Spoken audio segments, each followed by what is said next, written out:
నీతి కథలు టీవీ. అనగనగా ఒక ఊరు. ఆ ఊరిలో సీతయ్య కుటుంబం ఉండేది. సీతయ్య కొన్ని సంవత్సరాల క్రితం పల్లెటూరు నుండి పట్నం వచ్చి స్థిరపడ్డాడు. సీతయ్యకు భార్య రాధ, కూతురు కీర్తి, కొడుకు రాజేష్ ఉండేవారు. ఒకరోజు సీతయ్య భార్య రాధతో, రాధా, కీర్తెక్కడా? ఇంట్లో లేనట్టుంది. అంత త్వరగా లేచిందా? మీ కూతురు నా మాట ఎక్కడ వింటుందండి? ఉదయాన్నే త్వరగా లేచి బయటికెళ్ళింది.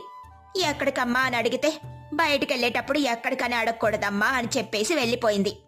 నీ మాటేంటి, నా మాటకెవడా విందో.